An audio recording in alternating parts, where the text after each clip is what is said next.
Sarah Whitmore didn't cry when they handed her over. She'd used up every tear the night before, alone pressing her face into a pillow so thin it barely muffled the sound. By morning, she had nothing left but a carpet bag, a pair of worn boots, and a name on a contract she hadn't signed. Ethan Calloway took the paper without looking at her, tucked it into his chest pocket like a land deed, like something owned. And somewhere on Red Hollow Ridge, 2 small children were waiting for a mother they didn't know they needed. If this story moves you, subscribe and follow along to the very end. Drop your city in the comments below. I want to see just how far this story has traveled. The morning they sold Sarah Whitmore, the summer air already tasted like iron and dry grass, the kind of heat that made everything feel permanent and punishing. She stood outside Beaumont's general store on the main road of Cutter's Bend, with her carpet bag at her feet and her hands folded in front of her like she was waiting for church, not a stranger on horseback. She was 18 years old. She had $17 to her name, not in her pocket, but in the ledger of her debt, which meant she had nothing at all. Harold Finch stood 3 feet to her left, his thumbs hooked in his suspenders, satisfaction spreading across his face, the way grease spreads across a pan. He was the man her father had borrowed from. He was the man who had held that note for 6 years, collecting interest the way other men collected grievances, quietly, patiently, and without mercy. "He'll be here by 9, Harold said, not to Sarah, to the air beside her as though she weren't standing right there. "Calloway's a punctual man, I'll give him that." Sarah's jaw tightened. She didn't look at Harold. She kept her eyes on the road that led out of Cutter's Bend, the long pale scar of it cutting through summer-scorched earth, heading north toward the mountain ridge that sat blue and enormous against the horizon. She'd never been past the ridge. Nobody from Cutter's Bend went past the ridge unless they had to. Most people who went past the ridge didn't come back the same. "You don't have to look so aggrieved," Harold said, finally addressing her directly. "This is a fair arrangement. You work off your father's debt in a household. You get room, board, shelter, better than most girls in your situation." "My situation," Sarah repeated. Her voice came out flatter than she intended. "You mean being sold?" Harold's expression tightened. "Nobody's being sold. This is an employment contract, with terms I didn't agree to. Your father agreed to them." "My father is dead, Mr. Finch." A beat of silence settled between them. Harold smoothed the front of his vest. "All the same." That was the whole of it. All the same. Her father was dead. The debt was real, and Harold Finch had found a solution that benefited everyone except Sarah Whitmore. A man up on Red Hollow Ridge needed a housekeeper. Harold Finch needed someone to absorb 6 years of accumulated interest. The math was simple, he'd told her 3 days ago when he'd explained the arrangement. 18 months of service. Then she was free. Free. As though she'd been in chains before, and the chains were simply changing shape. She heard the horse before she saw it. A dark sound, hooves on hard-packed earth, deliberate and unhurried. Then the animal came around the bend in the road, a big buckskin 16 hands at least, moving like it owned every inch of ground it crossed, and the man on its back rode the same way. Ethan Calloway was not what she'd expected. She didn't know exactly what she'd expected. Something rougher, maybe. Something louder. The men she'd heard about who lived up past the ridge were usually described in one of 2 ways. Either they were hermits who'd gone strange from too much solitude, or they were dangerous men hiding from something. Sometimes both. She'd braced herself for either version. What she got was a man who looked like neither. He was tall in the saddle, broad across the shoulders, with the kind of stillness that didn't read as peace, but as control, the kind a man develops when he's learned that movement costs him something. He had dark hair gone a little long at the collar, a jaw that needed a shave, and eyes the color of creek water under cloud cover, pale gray and difficult to read. His hat was pushed back slightly on his head. His coat was leather-worn, soft at the elbows. He rode with one hand on the reins and the other resting on his thigh, and he didn't hurry the horse, not even now. He pulled up in front of Harold Finch and looked down. "Finch," he said. That was all. "Calloway." Harold straightened slightly, which interested Sarah in an involuntary way. Harold Finch didn't straighten for most men. "Right on time," Said I would be. Ethan Calloway's gaze moved then, slowly without performance, to Sarah. He looked at her the way you look at something you're trying to understand, not something you're trying to impress. His eyes moved from her face to her carpet bag to her hands, then back to her face. Whatever he was calculating, he kept it behind his expression. "This is Sarah Whitmore," Harold said. 19 next spring. Strong, capable. Her mother ran a household of 7 before. "I can speak for myself," Sarah said. Harold blinked. Ethan Calloway's expression didn't change, but something shifted in it. A recalibration. "Then speak," he said. His voice was low, unhurried. Not unkind exactly, but not warm. Sarah looked up at him. She was not a woman who frightened easily. She'd had enough real things to be frightened of that she'd stopped spending fear on impressions. But she felt something now looking at this man on his big, quiet horse that wasn't quite fear. It was more like standing at the edge of a cliff and looking down and knowing you were going to have to jump regardless. "I don't know what Harold told you about this arrangement," she said. "But I want you to know that I'm here because I have no other legal option, not because I agreed to it. I'll do the work I'm contracted for. I'll do it honestly. But I'm not property, Mr. Calloway, and if you expect me to behave like I am, you're going to be disappointed." The street was quiet.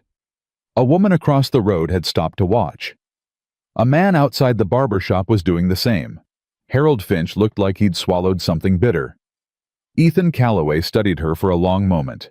Then he reached into his chest pocket and pulled out a folded paper, the contract her father's debt in black ink, and held it out. "Read it," he said. She took it, unfolded it. Her eyes moved over the language. Standard terms. 18 months of domestic service. Room and board provided. Wages offset against the debt balance. Release upon completion. "You're not indentured," he said while she read. "You're employed. There's a difference. The difference being I can leave. The difference being you agreed to stay. I didn't." She stopped, looked at the bottom of the page. Her own name in handwriting she recognized as her father's. Not her handwriting. Her father's. But the name was hers. He'd signed on her behalf. 3 months before he died, according to the date. The paper went slightly blurry. She folded it carefully, handed it back. "I see," she said. "I've got 2 children," Ethan Calloway said, still from the saddle. "Mason is 7, Lily is 5. They haven't had a woman in the house since their mother left 2 years ago. I need someone who can manage a household and keep an eye on them while I work. That's the whole of it." Sarah absorbed this. Their mother left. Something moved across his face, brief and controlled. "Yes." "Where did she go?" "That," he said, "is not part of the contract." He swung down from his horse in one smooth motion and picked up her carpet bag before she could reach for it. Not gallantly, practically, like it was the most efficient use of motion. He tied it behind the saddle with 2 quick knots. "We've got a long ride," he said. "You can sit behind or walk, your choice." Sarah looked at the horse, looked at the road, looked at Harold Finch, who had the decency at least to look away. She put her foot in the stirrup and swung up behind the saddle. Ethan Calloway mounted in front of her. She grabbed the back of the saddle and held herself as far from him as the animal's width allowed. He didn't comment on it. He clicked his tongue at the horse, and they moved. Cutter's Bend fell away behind them. The ride was 4 hours, and he said maybe 40 words across all of it. Not hostile words, not cold words, just spare ones, the way some men use language, the way others use matches, only when there's something specific that needs lighting. He told her the names of the passes they crossed. He told her which water was safe to drink.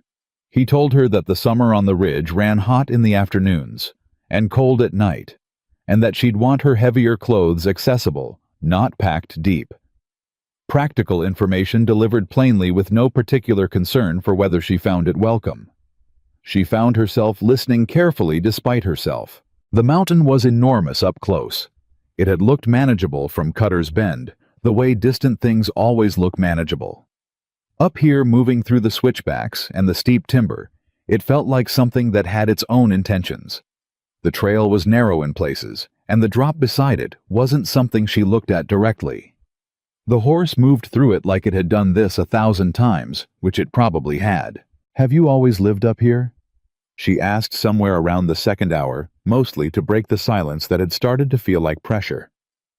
"No," he said. She waited. He didn't continue. "Where did you come from originally?" "Farther west." "And you came here because it suited me." He shifted his weight slightly in the saddle. "You ask a lot of questions." "I'm riding toward a place I've never been with a man I don't know, to work in a house I've never seen. I thought questions might be reasonable." A pause. "Fair enough. You don't have to answer them." "I know." They rode. A hawk crossed high above them, banking in the summer thermals without any apparent effort. The timber was thick on both sides, pine and spruce, the smell of it sharp and green and resinous. "Your children," she said. "Mason and Lily. You said they haven't had a woman in the house for 2 years." "That's right." "How have they been?" The question clearly landed differently than she'd meant it. She felt him still fractionally in the saddle. "What do you mean?" "I mean a 5-year-old without a mother for 2 years. A 7-year-old. That's not nothing. I'd like to know what I'm walking into if you're willing." Another long pause. The trail widened here and the horse picked up a little speed. "They're rough," he said finally. "Lily doesn't talk much. Mason talks too much, most of it at the wrong times and aimed at the wrong things. They don't take to strangers." "Have there been many strangers?" "You're the first woman I've brought up here since Eleanor left." The name dropped into the conversation like a stone into still water, and then he sealed over it again fast, like he hadn't meant to say it. "Eleanor was their mother," Sarah said carefully. "Yes." She didn't push it. She filed it away instead. The name, the 2-year gap, the way he'd sealed over it. There was something there that mattered, even if she didn't know yet what it was. The cabin appeared through the trees without much warning. She'd expected something bleak. What she found was something that had probably once been considered, maybe even loved by whoever built it. A solid log structure with a porch along the front. A stone chimney at one end, 2 outbuildings visible behind it. The porch had a bench. There was a kitchen garden running along the south side, overgrown now but not dead. Whoever had planted it had known what they were doing. What the place felt was empty, even from the outside, like a house that had been breathing and then stopped. Ethan swung down and tied the horse. Sarah climbed down on her own. She stood looking at the cabin while he collected her bag. Then the door opened. A boy appeared on the porch. 7 years old, she registered dark-haired like his father with the same kind of watchful stillness. But where Ethan Calloway's stillness felt like control, this boy's felt like assessment. He was barefoot despite the afternoon heat. He had a smear of something on his jaw, and a posture that said he'd been watching the trail for a long time. Behind him, barely visible in the doorway, a smaller shape. A girl. Lily. She had lighter hair than her brother, and she was holding the doorframe with both hands, and she was watching Sarah with enormous dark eyes that didn't blink. Sarah did not wave. She did not smile the performed smile of someone trying to seem safe. She looked at them the same way she'd looked at the mountain, directly, honestly, without pretending it was smaller than it was. "Mason," Ethan said. "Lily, this is Miss Whitmore. She's going to be helping with the house." Mason looked at Sarah, then at his father. "For how long?" 18 months. "Then she leaves." "That's the arrangement." Mason's expression was carefully neutral, in the way children's expressions are when they've already decided something but haven't announced it yet. "Does she cook?" "I cook," Sarah said. "Reasonably well. Do you eat what's put in front of you? Or are you the kind of boy who makes that difficult?" Mason blinked. He hadn't expected to be spoken to directly, she could tell. Most adults spoke about children to each other as though the children were furniture that had ears. "Depends on what it is," he said. "Honest answer," she said. "I can work with that." Lily hadn't moved from the doorway. Sarah turned her attention there slowly, The way you turn toward something skittish without making it feel like pursuit. "Hello, Lily," she said. Nothing. The girl's hands tightened on the doorframe. "You don't have to say anything," Sarah said. "I'm just telling you hello, that's all." Lily stared at her for another long beat. Then she disappeared back inside the cabin without a word. Ethan watched the doorway for a moment. The set of his jaw said something, his voice didn't. "Come inside," he said. "I'll show you where things are."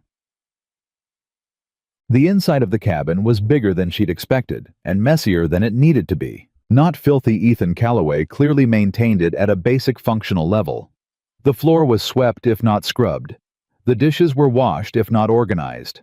But there was a layer of settled disorder over everything, the accumulation of a household being managed by a man who understood maintenance but not comfort.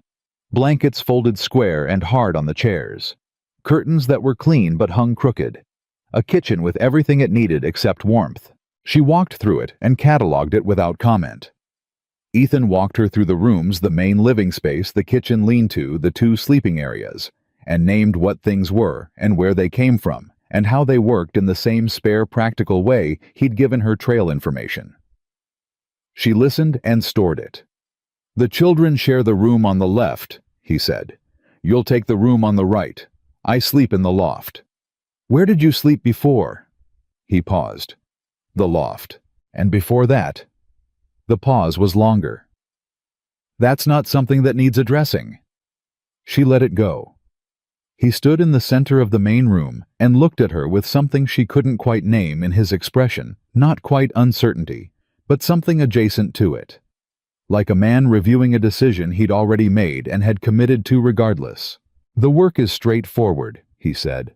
"Cooking, cleaning laundry, tending the garden if you can get it back under control. Keeping an eye on the children when I'm working the property. I'm out from before sunup to sundown most days, sometimes longer." "What do the children do when you're working?" "They manage."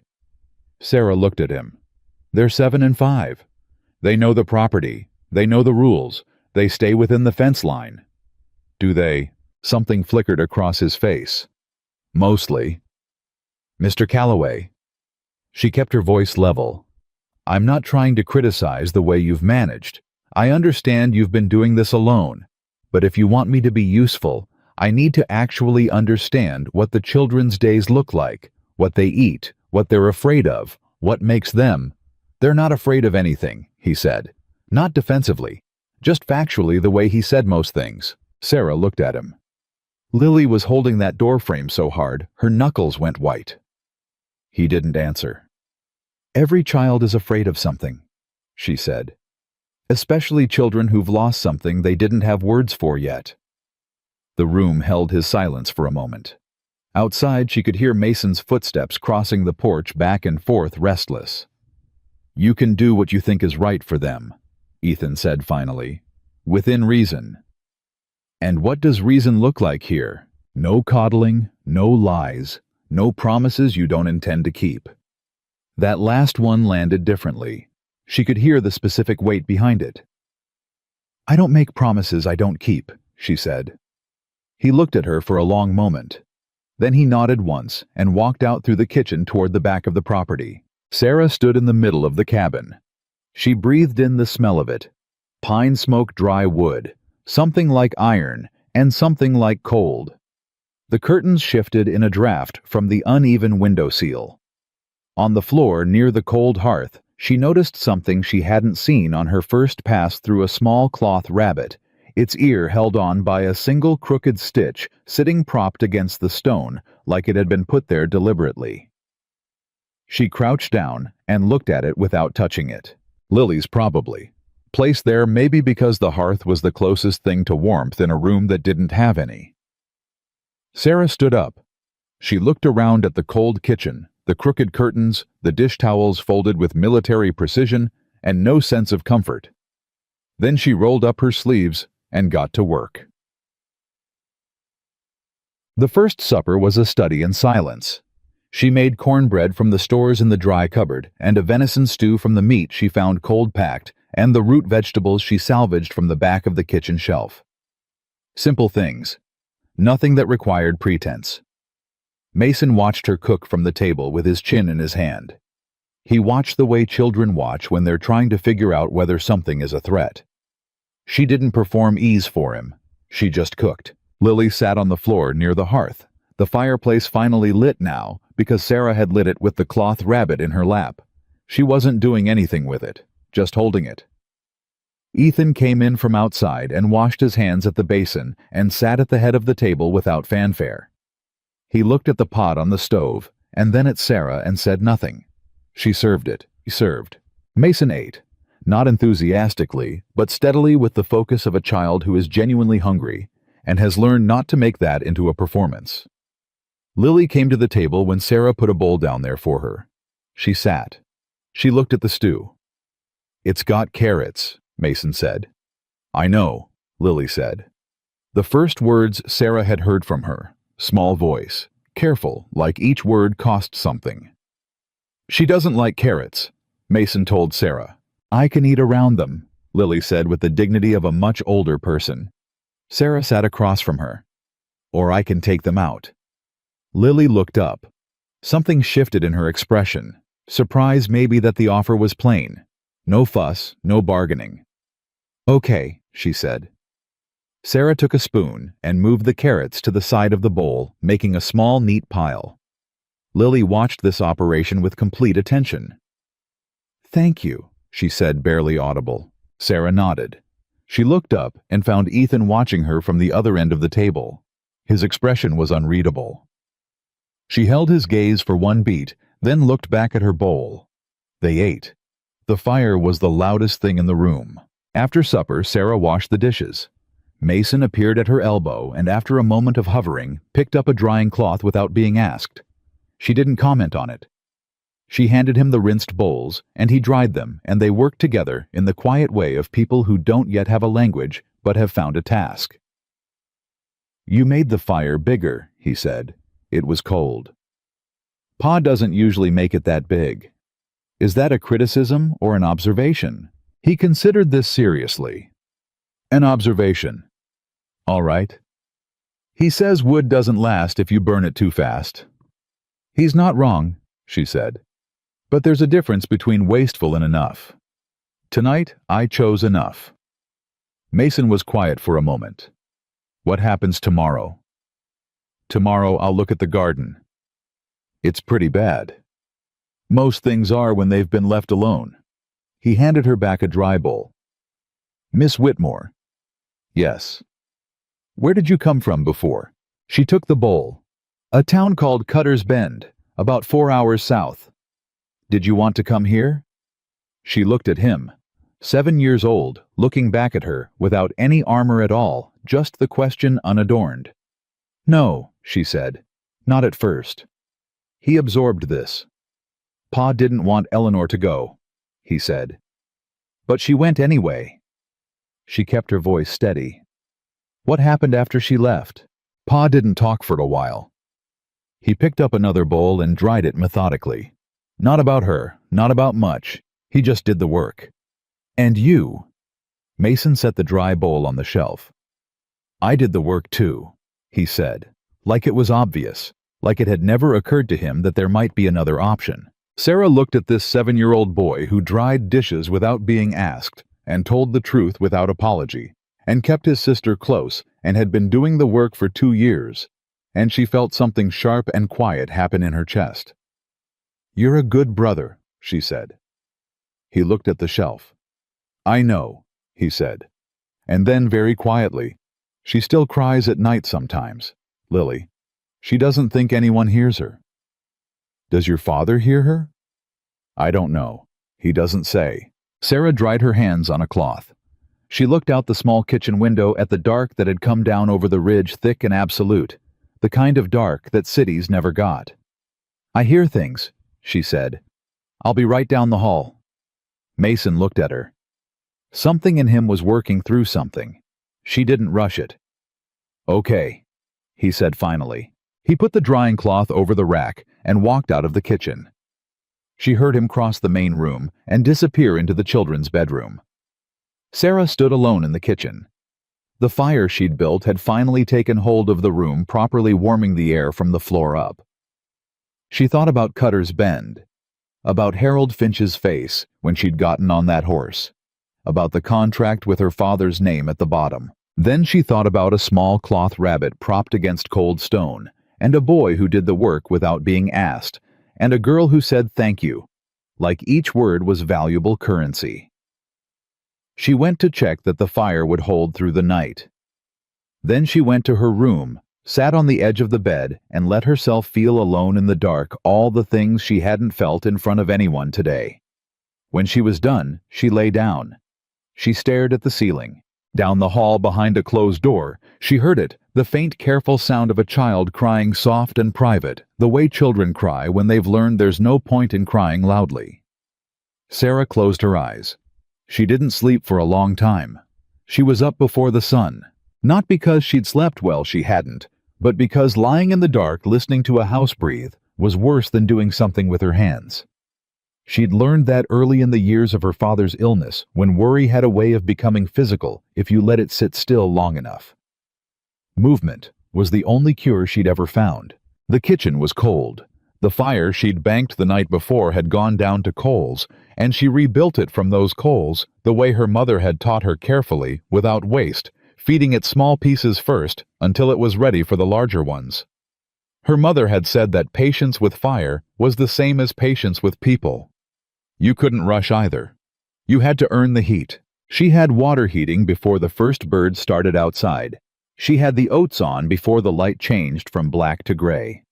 By the time the mountain was doing that thing it did at dawn, that slow unveiling like something enormous, deciding whether to show itself, she had bread dough working on the counter and 3 eggs located in the back of the cold box that nobody had thought to use. She heard him before she saw him.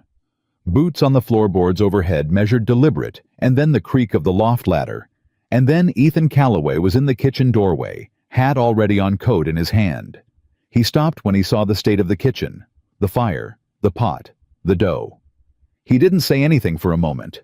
Then, "You're up early." "So are you?" she said without turning from the stove. He came in and poured himself coffee from the pot she'd already set. She heard him drink. Heard him set the cup down. "The oats will be ready in 10 minutes, she said. "The bread won't be done until mid-morning, but there are eggs if you need something now." "Coffee's enough." "It isn't," she said. "But I won't argue it." She heard rather than saw something change in the quality of his silence. Not irritation. Something more like recalibration again. Like a man who kept expecting one thing and kept getting another, and hadn't decided yet how to account for it. "I'll be on the north fence line today," he said. "Storm came through last week and took a section down. Won't be back until dark." "All right. Mason knows where the water well is and how to work the pump if it sticks. Don't let Lily near the east edge of the property. There's a drop-off past the big pine stand she doesn't know about. I'll find it and mark it. You don't have to. If I don't know where a danger is, I can't keep her from it." She turned then because the sentence needed a face to land correctly. "I'd rather know." He looked at her. That measuring look. She met it without moving. 40 yards past the last fence post on the east line, he said. "The ground falls away fast. She's only gone out there once and I was with her." "Thank you." He set his coffee cup in the basin. He was at the door when she said, without particular weight behind it, "Mr. Calloway." He turned. "Last night," she said. Lily was crying. Around midnight. Not loud, she was being quiet about it. "I thought you should know in case you didn't." Something crossed his face, gone before she could read it properly. "I heard her," he said. "What did you do?" The pause was long enough to mean something. "Nothing," he said. She settles herself. Sarah kept her expression steady. "I see. It's not—" He stopped, started again differently. "I don't always know what to do with them," he said, and it clearly cost him to say it. Not because it was a weakness, but because it was true, and Ethan Calloway seemed like a man who had made his peace with most truths, except the ones that lived in this house. "She cries, and she settles, and in the morning she's fine. I figured interfering makes it worse. Sometimes, Sarah said. And sometimes it makes a child think no one is coming. He stood in the doorway and said nothing. I'm not criticizing, she said. I'm telling you what I know. You can do with it what you want. He put his hat on properly and walked out. She heard him cross the porch, heard the horse, heard the sound of it diminish as he took the north trail and the morning swallowed him up. She let out a long breath, turned back to the stove. The oats were ready. She went down the hall and knocked twice on the children's door. Breakfast, she said. Plain, no performance. Footsteps. Then Mason opened the door already dressed with the gravity of a child who had been managing his own mornings for long enough that it no longer felt like a choice. Behind him, Lily was still in her nightgown, hair tangled, rabbit clutched against her chest. Oats, Mason told his sister in a tone that said he'd assessed the situation and determined it was safe. Lily looked at Sarah over his shoulder. No carrots and oats, Sarah said. Something almost happened on Lily's face, not quite a smile. The idea of one. I know, she said carefully. Come when you're ready, Sarah said, and went back to the kitchen. Mason appeared in 2 minutes. Lily in 4. They ate. Sarah ate with them, which seemed to surprise Mason. She could tell by the way he glanced at her twice before settling into his bowl. She suspected previous arrangements, whatever they'd been, had not included meals as shared events. What are you doing today? Mason asked. The garden first. Then I want to look at the rest of the stores and figure out what's needed. The garden's real bad, he said. You mentioned. Pa says there's no point fixing it until fall. Your father and I may disagree about that, she said. Is that going to be a problem for you? Mason looked at her with the expression of someone being asked a question they hadn't anticipated needing an opinion about. No, he said slowly. I reckon not. Good. Lily was watching this exchange with the careful attention she gave everything not passive Sarah had realized, but deeply observational. The child was always watching and cataloging. She just hadn't decided yet what she was going to do with what she found. Miss Whitmore, Lily said softly. Sarah looked at her. Yes. Your hair is like Aunt Clara's. Mason went very still in the way of a child who knows something significant has happened, but isn't sure what. Tell me about Aunt Clara. Sarah said the same way she said everything plainly without making it into a larger thing than it was.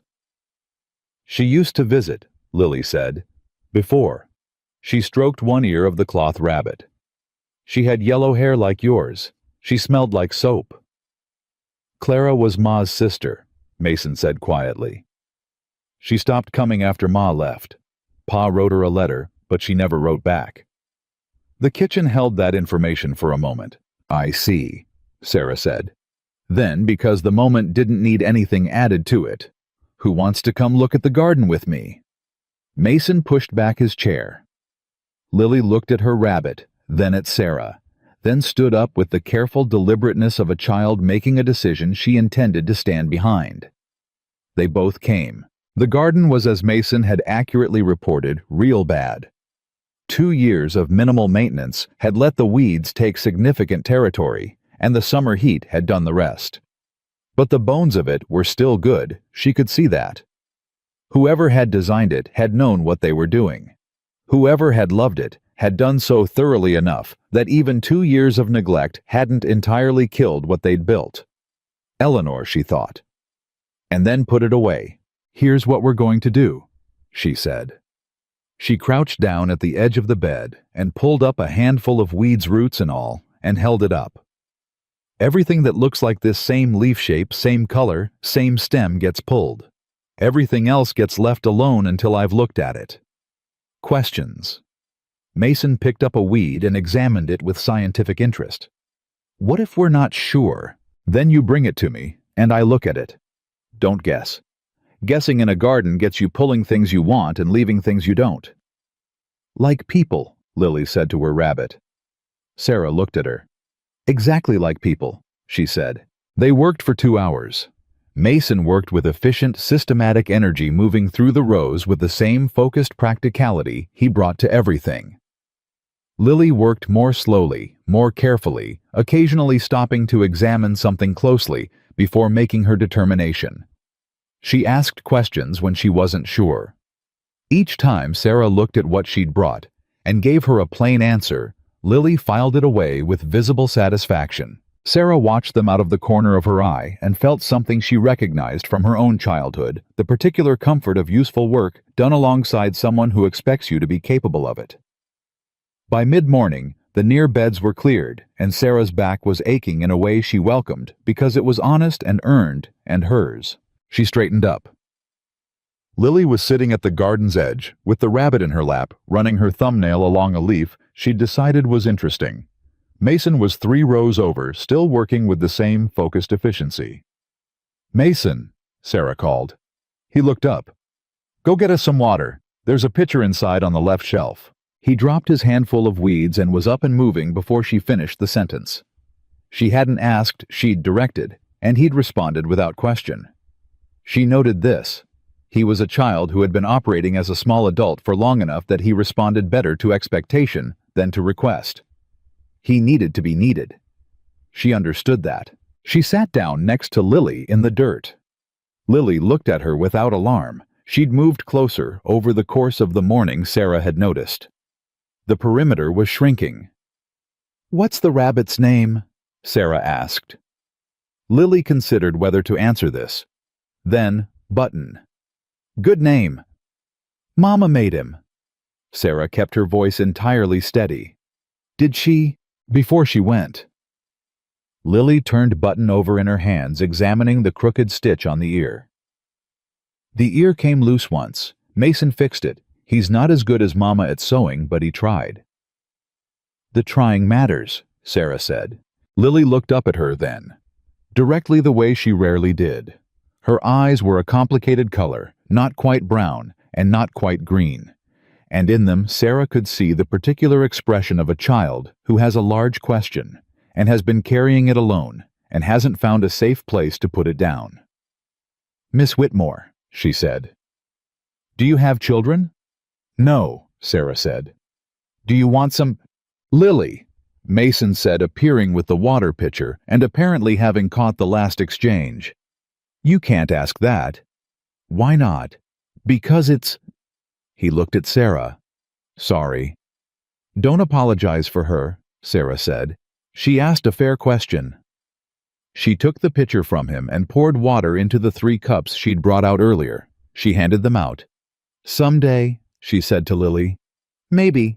I haven't had much occasion to think that far ahead recently." Lily drank her water and thought about this. "We don't have a mother anymore," she said. "In case you were wondering." "I wasn't wondering," Sarah said. "But I'm glad you told me. Pa doesn't talk about it." "I know. Do you know why?" Sarah looked at this 5-year-old girl sitting in the dirt, asking why her father had gone silent 2 years ago, asking it with the directness of someone who had tried every other way of getting an answer and found them all blocked. "I think," she said carefully, "that when people lose something that matters very much, sometimes the words for it are hard to find. It doesn't mean they don't feel it. It just means the feeling is bigger than the words." Lily looked at Button. "That's how it is for me too," she said. "Sometimes." "I know," Sarah said. "I can tell." Mason was quiet on her other side, drinking his water with both hands around the cup, the way he held everything with complete attention, as though objects might get away from him if he didn't hold them properly. "She's not coming back," Mason said. Not a question. The flattest, most certain statement she'd heard from him. "Mason." "I know she's not. I've known for a while. He set the cup down. "Nobody says it, so it just stays there, not said." Sarah looked at him. 7 years old, with 2 years of unsaid things sitting in his chest like stones. "She's not coming back," Sarah said, plainly, without cruelty and without softening. He breathed out. Something in his shoulders changed almost imperceptibly, but she saw it. "Okay," he said. Then he picked up his weeding again, and the conversation was over, and she let it be over because he'd gotten what he needed from it, and anything more would have been for her sake, not his. They went in for the midday meal. Sarah made pan biscuits and heated the remaining stew from the night before. Lily set the table without being asked, 3 places precisely arranged, and Mason brought in water. They moved around the kitchen with her in a way that was clumsy, but genuine, still learning the dimensions of this new arrangement, but not resisting it. She noticed the way they oriented toward her physically. Not dramatically. Just Mason sat closer to her end of the table than he had at supper. Lily put Button on the chair beside Sarah's instead of her own. Small gravitational shifts. Barely perceptible. Absolutely intentional. She ate her biscuit and did not let herself feel the full weight of it. Not yet. Not with 18 months ahead of her and a man who had come home from the north fence line yet. That afternoon, with the children resting, Lily actually sleeping. Mason reading a worn primer he'd retrieved from under his bed with the reverence of a boy who'd read it enough times to have memorized it, but read it anyway. Sarah went through the stores properly. She found not enough flour for 2 more weeks at any reasonable pace. Salt pork running low, coffee adequate, sugar almost gone, cornmeal sufficient, beans plentiful, but that was the ceiling of it. She found on the back shelf behind the cornmeal a small tin box. She didn't open it. It wasn't hers to open, but she noted its position pushed far back, half hidden, with the particular attention of someone who was learning the geography of other people's grief. She wrote a list on the back of a piece of brown paper from the wrapping of the salt pork. Provisions needed prioritized. A trip to Cutter's Bend or somewhere closer would be necessary within the week. She left the list on the kitchen table where Ethan would see it. Then she went outside and found the east fence line and walked it to the last post and stood at the edge of the drop-off Ethan had described. It was worse than she'd imagined. Not a slope, but a genuine fall 20 feet or more, heavily overgrown, so you wouldn't know it was there until you were already going over. She marked it in her mind, a gnarled juniper 3 paces left of the last fence post. Unmistakable. She'd know it in the dark. She was walking back toward the cabin when she heard the crash. Not loud, but specific. The sound of something falling that shouldn't have fallen, and then silence where a sound should have followed it. She was running before she'd made the decision to run. Inside, Mason was standing in the middle of the main room with his back very straight and his face very still, and a look in his eyes that she'd seen before, not in children, but in adults who were managing something they didn't want to lose control of. "Where's Lily?" Sarah said. He swallowed. She was trying to get Button down from the shelf. She climbed the chair and it... Where is she? She went outside. She got scared and she ran. Sarah went straight and through the door. "Which direction?" Mason pointed. "East." Sarah ran. The ground was uneven, and the afternoon sun was in her eyes, and she ran anyway, calling Lily's name once, not frantically controlled the way you call when you want someone to come toward you and not go further away from the sound of fear. She found her 40 feet from the east fence line. Lily was sitting on the ground behind a pine tree, very small knees pulled up, face buried. Button was clutched in her arms so tightly the crooked ear was bending. Sarah slowed. Walked the last 10 feet. She sat down on the ground next to Lily. Not in front of her. Beside her. She didn't say anything. She just sat. Lily's shoulders were shaking. The cry was the same one from last night, tight and careful and controlled, because she'd learned control too young, and it had gotten into her breathing. Sarah sat beside her and did nothing else. After a minute, Lily leaned sideways and put her head against Sarah's arm. She didn't ask. She didn't say anything. She just leaned. Sarah put her arm around her and held her there in the dirt under the pine tree, and Lily cried the way she needed to cry, which was not quietly, but fully shaking and loud, and without any attempt at dignity whatsoever. Sarah held on. She didn't tell her it was all right. She didn't tell her to stop. She just held on. When Lily finally went still, Sarah said, "The cliff is about 40 feet from here. You know that." Lily pulled back enough to look at her. Her face was a wreck, and she didn't seem remotely concerned about it. "The one Pa says stay away from?" "That one. You weren't near it today. But I need you to know where it is, so you always know how far is too far." Lily sniffled. Will you show me? Tomorrow, when Mason can come too. Both of you need to know. Lily looked at Button. I knocked the chair over, she said. I know. I didn't mean to. Accidents don't require meaning, they just require dealing with. Lily was quiet, then carefully. Are you going to tell Pa? Sarah considered this with the honesty she applied to everything. I'm going to tell your father that I showed you and Mason where the drop-off is, so you'll both know where the boundary is. That's what matters. Lily looked at her for a long moment. You're not like I thought you'd be, she said. What did you think I'd be like? Like Mrs. Harker. She came once and she smelled like lavender and she talked to Pa like me and Mason weren't there. I see. She kept calling Pa poor man. Sarah almost smiled. She controlled it. What did your father think of that? Lily's expression communicated volumes without a single word. Right, Sarah said. She stood up and held out her hand. Lily took it, stood up, brushed herself off with the other hand. Button tucked under one arm, the whole operation managed with the particular self-possession of a child who has just cried completely and is now entirely ready to move on. They walked back toward the cabin. Lily's hand was small and firm in hers, and she didn't let go of it until they were on the porch, and Mason appeared in the doorway looking at Lily with the expression of someone who has been standing still inside for too long and did not enjoy it. You okay? He asked Lily. Yes, she said. You ran east. I know. That's toward the I know, Lily said with the authority of someone who has very recently been educated on the matter. Miss Whitmore told me. Mason looked at Sarah. Something in the look was not quite gratitude. He was too practical for gratitude in the conventional sense. But it was something in the same family. An acknowledgement. A recalibration. Pa's going to be back soon, he said. Then let's get supper started, Sarah said, and that was that. She was at the stove and Mason was sitting at the table doing his reading. And Lily was on the floor with Button, engaged in a one-sided conversation that Sarah was fairly certain was a detailed account of the afternoon's events, when she heard Ethan's horse on the trail. She did not alter anything she was doing. She just continued. He came in through the back. She heard him wash at the basin. She heard his boots on the floor. Then he was in the kitchen doorway, and he stopped the same way he'd stopped this morning, registering the state of things. Supper on the stove. Children present and occupied.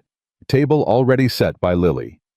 The kitchen warmer than he'd probably seen it in some time. Everything all right? He said.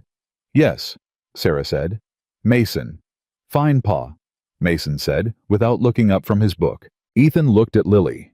Lily looked back at him with her particular careful attention. Button fell off the shelf, she told him, and I fell off the chair, but I'm not hurt. Something moved across Ethan's face. He came into the room and crouched down to Lily's level, a movement so automatic and unself-conscious that Sarah thought there it is, that's where the warmth is. He checked her hands, her arms without a word. Lily submitted to this inspection without protest, which told Sarah it was not unprecedented. Where? He said. Here. Lily showed him a small scrape on her palm that Sarah hadn't seen. Probably from when she'd caught herself on the pine bark. He looked at it. Then he stood up and went to the cabinet and came back with a cloth and cleaned it with the focused economy of someone who had done this before. Lily held still. Mason continued to read. Sarah continued to cook and did not look directly at any of this. Ethan stood. He looked at the shelf where Button apparently lived. He looked at the chair. Then he looked at Sarah's back. Was she near the east line? He said. Not near enough to be in danger, Sarah said. I went out after her, and tomorrow I'm going to show both of them exactly where the drop-off is, so they know the real boundary. A pause. You don't have to. I know I don't have to. I'm going to anyway. She turned from the stove and looked at him. Children are safer with information than without it, even when the information is about danger, maybe especially then. He stood in the kitchen and looked at her, and whatever was happening behind his eyes, she couldn't read it. All right, he said. The bread is done. she said. "Supper in 10 minutes." He nodded. He walked out. She turned back to the stove. Mason said from the table without looking up from his book, "He looked at you different than Mrs. Harker." "Mason," she said. "Just an observation." He said the same way he'd said it this morning about the fire. Sarah pressed her lips together and said nothing, and the kitchen smelled like bread, and the fire held, and outside the mountain went dark, the way it did up here completely and without apology, and she let herself stand in the warmth of what she'd built today, and not think past the edge of it, not yet. But she felt under everything else the first faint and dangerous shape of something she hadn't expected to feel this far from everything she knew. She felt very quietly like she might be somewhere that needed her. And worse than that, she was beginning to feel like she might need it back. The second week was harder than the first. Not because anything went wrong, but because enough things went right that Sarah stopped bracing for impact every time she turned around, and that kind of lowered guard had its own danger. You stopped watching for the fall, and the fall found you faster. She had a rhythm now. Up before dawn, fire rebuilt water-heated breakfast moving before either child stirred. Mason would appear first, already dressed, already oriented toward usefulness. Lily would come second, slower button under one arm, and her hair in the particular state of chaos that only a 5-year-old sleeping hard could produce. Sarah had started keeping a comb on the kitchen shelf. Every morning, Lily sat in the chair by the stove, and Sarah worked through the tangles while the oats cooked, and neither of them made it into a larger thing than it was. It was just what they did now. Ethan watched this from the doorway the third morning it happened. She felt his eyes on her back, the way you feel, whether not uncomfortable, just present. He didn't say anything. He poured his coffee and went out, and that was the whole of it. But he'd seen it. She knew he'd seen it. The garden was coming back. Slowly, stubbornly, the way things come back when they've had the discipline to survive what was neglected about them. She'd gotten the near beds cleared and turned and replanted with the seed stock she'd found in the dry store. Mason had done 2 rows entirely on his own one afternoon, working with the same systematic focus he applied to everything. And when she'd gone out to check his work, she'd found it nearly perfect. Straight lines, correct depth, nothing wasted.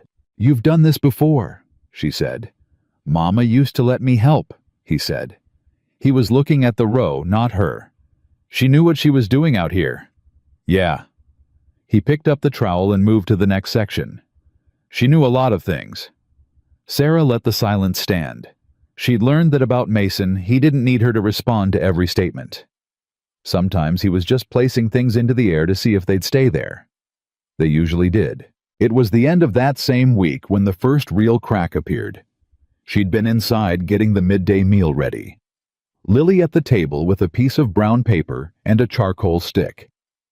Sarah had found in the bottom drawer. The child had been drawing for 40 minutes, with the focus of someone conducting serious business.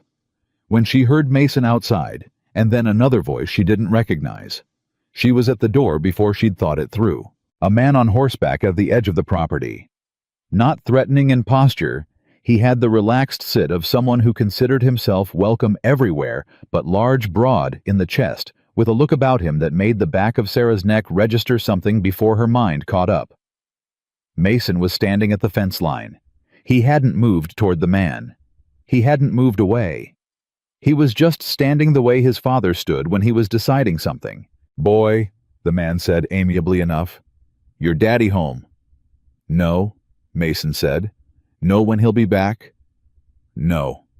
The man smiled. It didn't reach anything past his mouth. "Who's minding the place then?" "I am," Sarah said from the porch. The man looked at her. Took a beat too long doing it. "Well now," he said. "Calloway get himself a wife." "I'm the housekeeper," she said. "Can I help you?" "Can." "Housekeeper." He turned the word over like it was something he'd found on the ground and wasn't sure about. "Hatcher Beaumont. I've got property backing up to Calloway's east line, just being neighborly." "Mr. Calloway's due back this evening," she said. "I'll tell him you came by." "Appreciate it." He didn't move. "You been up here long?" "Long enough," she said. He smiled again the same way. touched his hat brim. Then he turned the horse and went, not hurrying. Mason came back to the porch. He stood next to her, and they watched the man go. "Do you know him?" Sarah asked. "He came once before," Mason said. "When Pa wasn't home then either." "What did he want that time?" Pa never said. Mason's jaw had the particular set of his father's jaw. "I don't like him." "You don't have to," she said. "Come inside." She told Ethan that evening. She gave him the name and the description, and what was said plainly and completely. He listened without interrupting. "Beaumont," he said. "He said it the way you say the name of a thing you've been watching out of the corner of your eye for a long time. You know him." "I know of him. He's been pushing on the east boundary for 2 years. Says my fence line encroaches on his grazing land." "Does it?" Ethan looked at her. "No." "Have you had it surveyed?" "Not formally." He set down his coffee cup. "It's on my list." "Move it higher," she said. "Men like that, they come when the man of the house isn't there for a reason." Ethan looked at her. "You've met men like that before." "I grew up in Cutter's Bend," she said. "I've met every kind." He was quiet for a moment. Then, "I'll send for the county surveyor next time I'm in town." "Good." He picked up his cup, set it down again without drinking. "You did right," he said. "Staying on the porch." It was not by most measures a significant statement. She filed it carefully in the place where she was keeping all the things that Ethan Calloway said that meant more than their words. The second twist came 8 days later, and it came from a direction she hadn't been watching. Mason got sick. It started as a cough, the kind you hear and dismiss, because children always have coughs, especially in summer when dust was up and they spent their days outside in it. She noted it. She didn't alarm herself. She made him drink more water and kept him from the coldest part of the mornings, and thought that would be the end of it. It wasn't the end of it. By the 3rd day, the cough had moved into his chest and taken up residence there, with the settled intention of something that wasn't planning to leave quickly. By the evening of that day, he had a fever. Not dangerous, she told herself, not yet, but real and climbing. She told Ethan at supper and watched him put his fork down. "How high?" he said. "High enough." She kept her voice even. "I've been through the stores. There's willow bark enough for a few days. I need to bring his fever down tonight and keep it down." Ethan pushed back his chair. "Where are you going?" she said. "To check on him." "Sit down and finish your supper," she said. "I've already checked on him. He's resting. If you go in there now, you'll wake him up, and rest is what he needs. Eat. Then we'll check together." He sat, slowly, like a man overriding something instinctive with something reasoned. They ate in silence for a minute. Lily ate with particular focus, the way she ate when she was processing something she wasn't going to ask about directly. "He'll be all right," Sarah said, not to Ethan, but to Lily, because Lily was who needed to hear it. Lily looked up. "Promise." Sarah looked at her. She thought about what Ethan had said on the first day, "No promises you don't intend to keep." She thought about Mason's voice, "She's not coming back." The things not said that stayed there. "I'm going to do everything I know how to do," she said. "That's what I can promise you, and I know quite a lot." Lily considered this with her full, careful attention. Then she nodded and went back to her supper, apparently satisfied with the honesty of it. After supper, Sarah prepared the willow bark tea and brought it to Mason. He was awake, just barely lying in the tangle of his bedding, with his eyes half open and his face flushed. Ethan came in behind her and stood back, giving her room to work. She helped Mason sit up. He drank the tea without complaint, which told her he felt worse than he was admitting. "Taste bad," he said. "Yes," she agreed. "Is it supposed to?" "The things that help usually do." He almost smiled. Not quite. "Pa," he said. "I'm here," Ethan said from the doorway. "The south fence on the lower pasture needs checking. I was going to do it tomorrow, but—" "Mason," Ethan said. "Don't. I was just—" "I'll handle it." His voice was rough in a way that had nothing to do with irritation. "You sleep." Sarah got Mason resettled, pulled the blanket up, retrieved Button from Lily's doorway where the rabbit had apparently been placed as a medicinal offering. She brought it in and put it on the pillow next to him without comment, and Mason did not comment either. She and Ethan were both in the hall when she pulled Mason's door mostly closed. They stood in the dim hallway, and neither of them spoke for a moment. "He was managing that fence line himself," she said quietly. "He started checking it last spring," Ethan said. His voice was still rough. "I didn't ask him to. He just started doing it. He's 7 years old. I know how old my son is." She looked at him. She could see it on him, not just worry for Mason right now, but something older than that. The accumulated weight of watching a 7-year-old take on the work of someone twice his age because the household needed it done, and Mason was the one who showed up. "He's going to be fine," she said. "The fever is real, but it's not deep yet. I'll sit with him tonight. If it climbs, I'll wake you." "I can sit with him." "You need to be functional tomorrow. I slept well last night. It makes more sense for it to be me."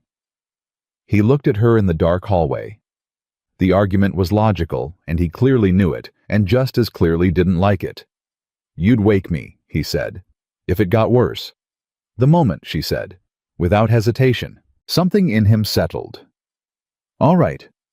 She went back into Mason's room and pulled the chair from the corner to his bedside and settled in. She could hear Ethan on the other side of the wall moving, not settling. She heard him check on Lily. Heard Lily's quiet voice and his quieter response. Heard him go up to the loft. She sat in the dark beside Mason and listened to him breathe and kept one hand within reach of his forehead to track the fever's movement. Around midnight it climbed. She went to the kitchen and rebuilt the fire enough to heat water and made a second dose of the willow bark stronger than the first. She brought it back and woke Mason gently. He drank it without fully waking. His eyes stayed mostly closed. "Miss Whitmore," he said half in a dream. "I'm here," she said. "Don't go away," he said, still half asleep. The words came from somewhere below the controlled surface of the boy who dried dishes and checked fence lines and managed his own mornings. From the part of him that was simply 7 years old and sick in the night and wanted someone to stay. "I'm right here," she said. "I'm not going anywhere." He settled. She stayed. The fever broke just before dawn. She felt it happen, the subtle shift in his skin, the fever's peak releasing his breathing, changing from effortful to easier. She put her hand on his forehead and felt the sweat, and felt underneath it the return of something normal. She sat back in the chair and closed her eyes for one moment. When she opened them, Ethan Calloway was standing in the doorway. He'd come down from the loft at some point in the last hour. She didn't know when. He was in his work clothes, which meant he'd dressed already, but he wasn't moving toward the door. He was standing in the doorway of his son's room watching her sit beside the boy. She didn't know how long he'd been there. "Fever broke," she said quietly. He came across the room in 3 steps and put his hand on Mason's forehead. He stood like that for a long moment, with his hand on his son's head, and his back was to her, and she looked at the set of his shoulders, the deliberate, careful way they held themselves, and understood that the emotion on his face was not something he was going to let her see. She stood up quietly.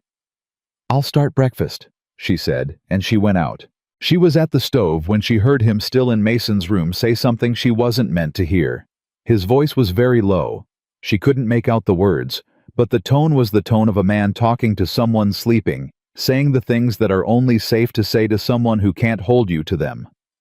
She turned the heat up under the pot and made enough noise with the pan to cover what wasn't hers to hear. Mason was up by mid-morning, irritated by weakness in the specific way of children who have decided they're done being sick before their bodies have agreed. Sarah put him at the kitchen table with a warm drink and his primer, and told him that was the work for today, and he should apply himself to it the way he applied himself to everything, which was entirely, and he did. Lily appeared beside him 20 minutes later with a piece of brown paper and her charcoal, and they sat together, Lily drawing and Mason reading, in a silence that was the most comfortable thing Sarah had witnessed in this house yet. The ordinary miracle of siblings. The particular language of children, who have learned they only have each other.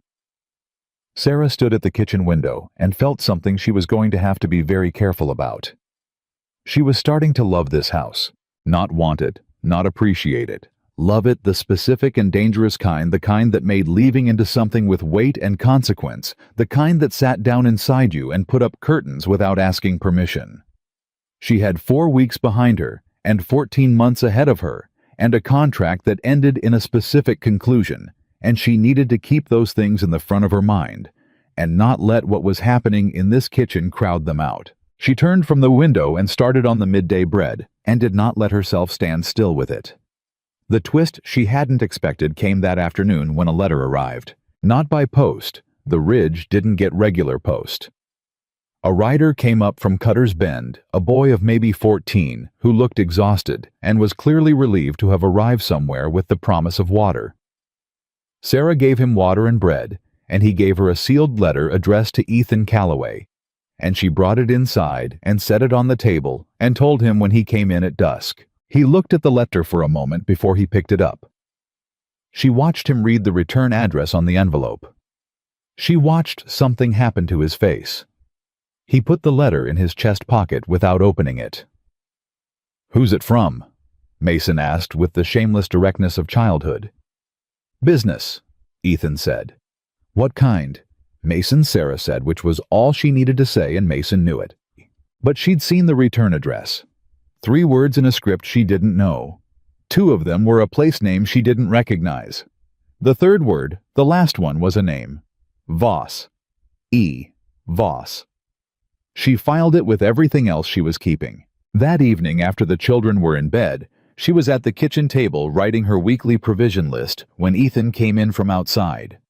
He'd been on the porch for the better part of an hour. She'd heard him out there, the particular quality of stillness that meant he was sitting, not moving.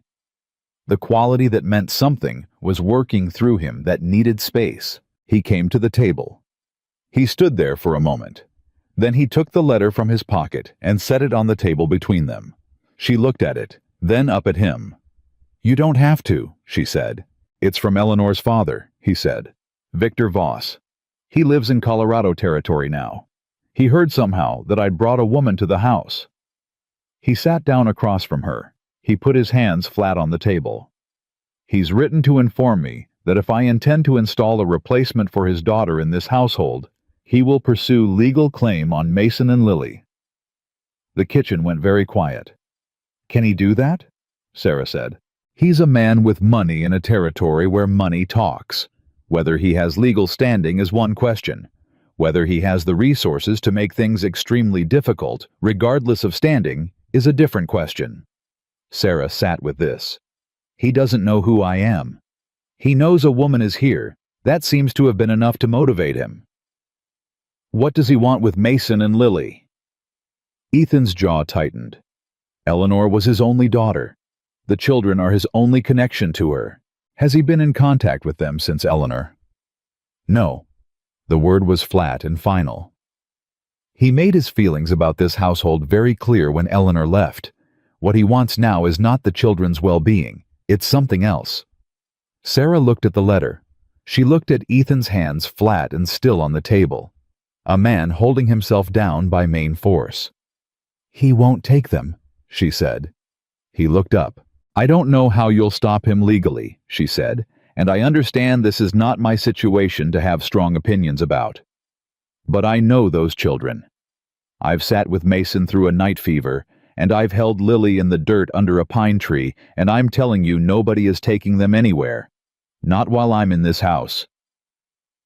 The silence that followed that statement was the longest one she'd experienced in his presence. He looked at her with the creekwater eyes, and whatever was working through him stayed below the surface, but she could see the working of it.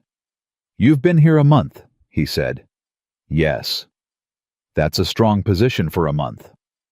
"Some things don't need longer than a month to be obvious," she said. "Those children are yours, and they belong in this house, and anyone who says otherwise is going to have to make a very good argument to a great number of people, starting with me."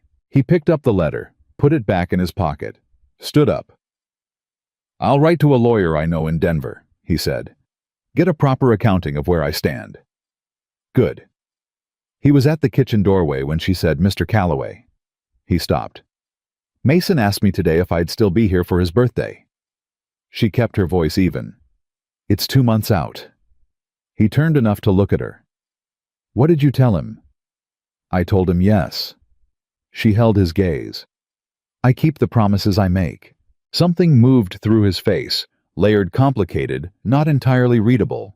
But she saw the bottom of it. She saw what was underneath the calculation, and the control, and the careful management of everything he couldn't afford to need. He nodded once, and walked out. Sarah sat at the table alone. The fire had gone down to a steady, quiet heat. The house around her breathed Mason's slow, even breathing down the hall, Lily's lighter rhythm beside it. The mountain outside doing what it always did, holding everything that happened on it with perfect indifference. She put her hand flat on the table, where Ethan's had been. Still warm. She took her hand away. She picked up her provision list. She added 3 things she'd forgotten, and underneath, everything. Underneath the practicality and the list and the firelight and the steady sound of children sleeping, she felt it again. That shape she'd first noticed a week ago, the one she was trying not to look at directly. It was bigger now. She was going to have to do something about that. She just hadn't decided what yet. Down the hall, Lily made a small sound in her sleep. Not the tight, careful crying. Something different. Something easier. Sarah listened until it stopped. Then she blew out the lamp and went to bed. And for the first time since she'd come up to Red Hollow Ridge, she slept completely through the night. The lawyer's letter came back from Denver in 11 days. Sarah knew it had arrived because Ethan read it at the kitchen table before dawn, when he thought everyone was still asleep, and when she came down the stairs, she found him sitting there with the paper in his hand, and a look on his face she hadn't seen before. Not the controlled stillness. Something underneath that. Something that had gotten past the control while he wasn't watching. He folded the letter when he heard her on the stairs. But not fast enough. She put the coffee on without saying anything. She put a cup in front of him. She sat down across from him and waited. He looked at the folded paper, then at her. "Victor Voss filed a petition in Colorado Territory 3 weeks ago," he said. "Before he even sent me the letter. He filed first and notified me second." She kept her voice steady. "What kind of petition?" "Guardianship. On grounds of parental abandonment, Eleanor's leaving, and what he's calling an unstable household situation." He set the paper flat on the table. "The lawyer says the petition has limited merit under Wyoming territorial law, but Voss has resources, and Wyoming and Colorado have a complicated jurisdictional relationship. It could take months to resolve, possibly longer. What does he need from you to fight it?" "Documentation. Proof of stable household. School records for Mason which don't exist because Mason hasn't been to school since Eleanor left. Character witnesses from the community, which is complicated because I haven't exactly cultivated relationships in Cutter's Bend." She absorbed all of this. "The county surveyor," she said, "for the east boundary dispute with Beaumont." He looked at her. "What about him? Get him up here to do the survey, and while he's here have him document the property and the household. Official record, dated. Hard to argue with a county document." He was quiet for a moment. "That's a good thought. Mason needs to be in school by fall term. That's 2 months. What's in Cutter's Bend for schooling?" "There's a schoolhouse, teacher named Aldrich. Then Mason goes, starting fall term." She looked at him. "And you need to be seen in town, not hiding up here. A man who comes to town, pays his accounts, is known by his neighbors. That's a different picture than what Voss is painting." "I don't—" He stopped. "Like town," she finished. "I know. Do it anyway."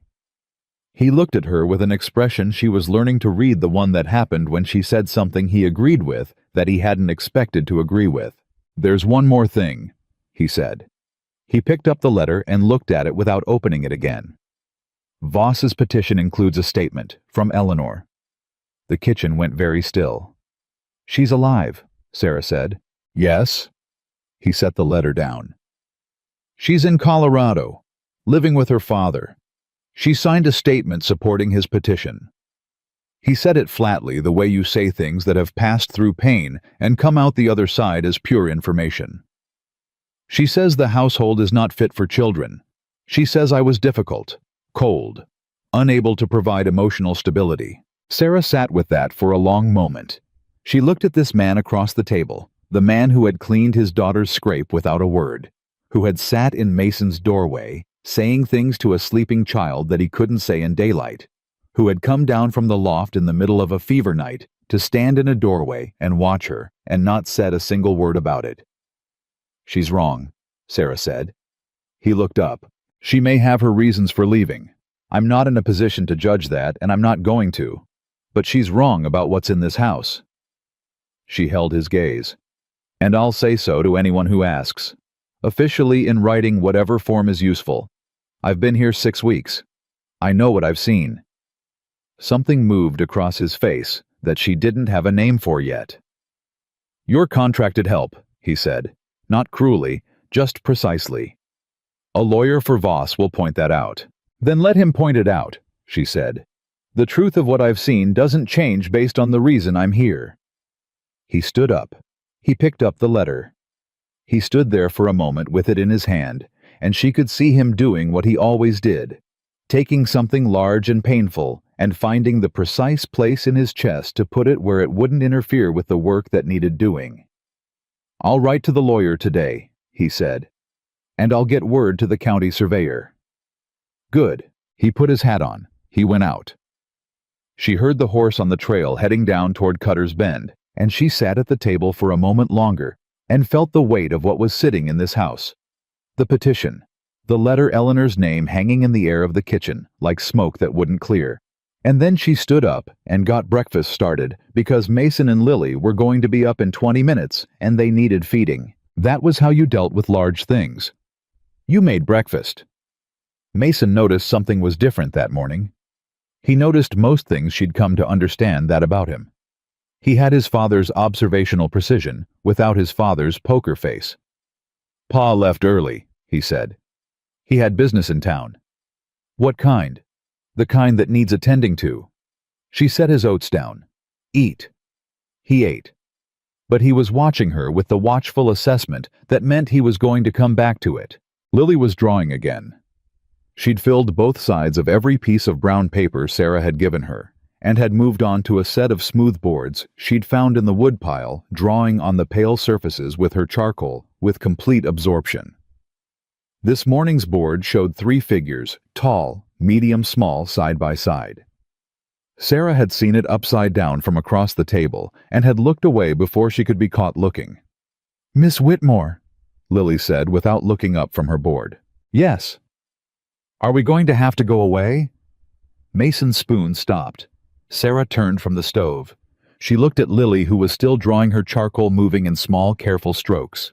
5 years old with ears like a hawk and a mind that connected things adults thought they were keeping separate.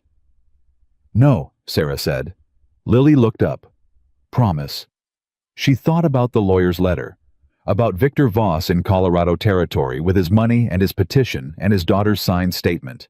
Yes, she said. Mason looked at her. She met his eyes. He was doing the calculation. She could see it, the weighing of her word against every other piece of evidence available to him. Okay, he said finally, and went back to his oats. She turned back to the stove.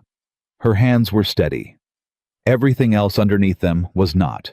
Ethan came back from town at midday instead of dusk, which was the first sign that something had changed. He came in fast, not running. Ethan Calloway didn't run, but moving with the particular compressed energy of a man who had learned something and hadn't finished processing it. He looked for her immediately. Found her in the kitchen. Beaumont's been talking in town, he said without preamble. She turned from the counter. Talking about what? About this property, about the East Line. He's been telling people in Cutter's Bend that I've been running cattle over his grazing land for 2 seasons, and he's got witnesses. He took his hat off and set it on the table. He doesn't have witnesses. He has men he's paid to say they're witnesses, which amounts to the same practical problem. Beaumont and Voss, she said. Do they know each other?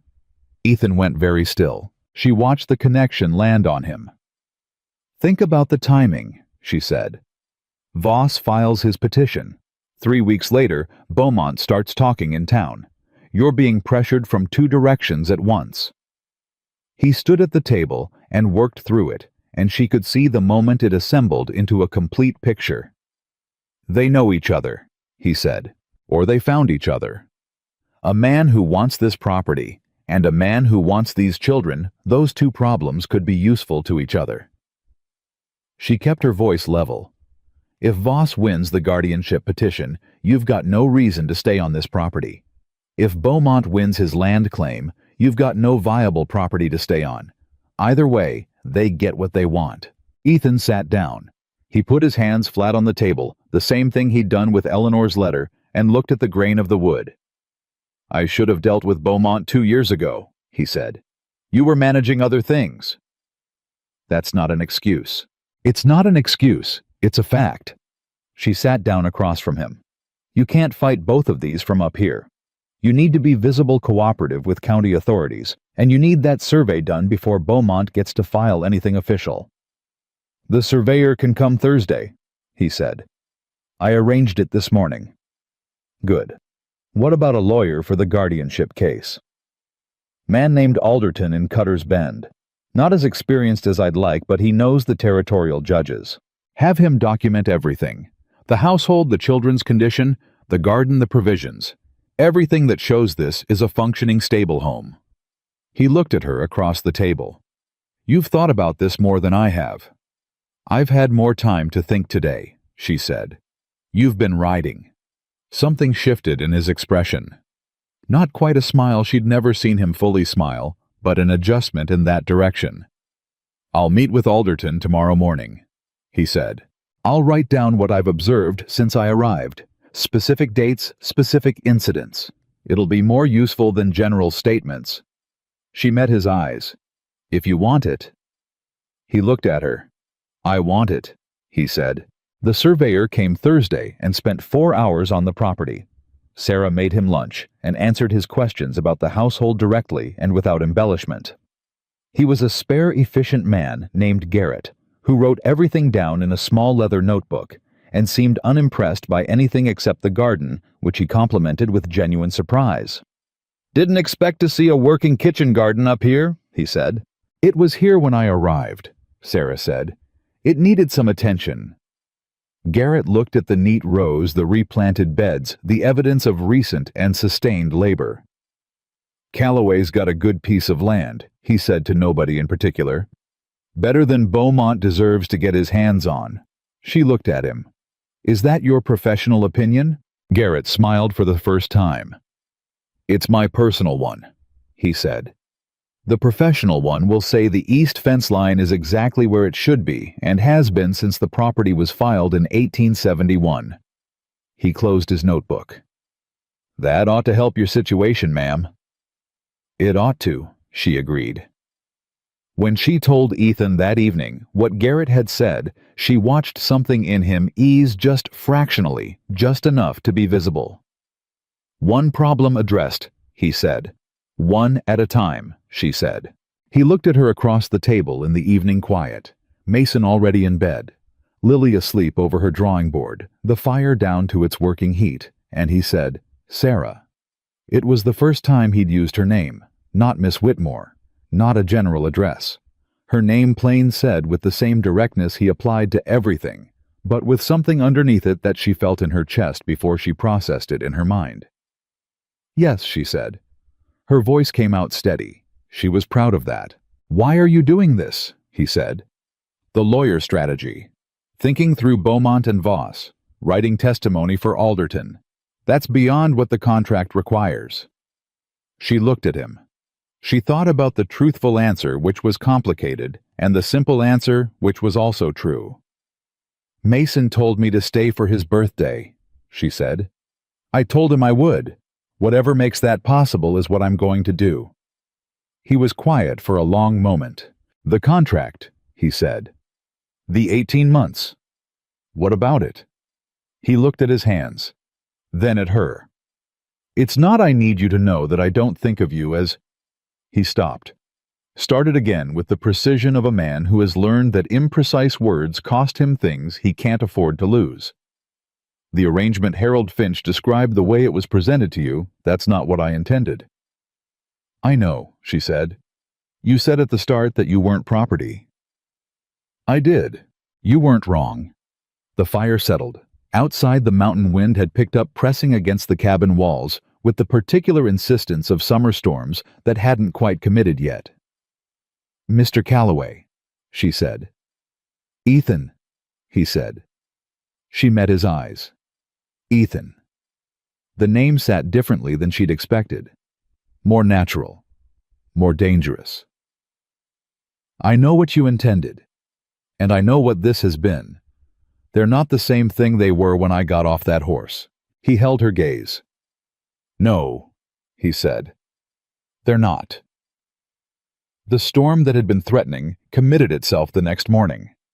She heard it before she was fully awake, a sound like the mountain clearing its throat, low and enormous and inevitable. Then the rain hit the roof like a decision, all at once, no preliminary. She was downstairs in 3 minutes.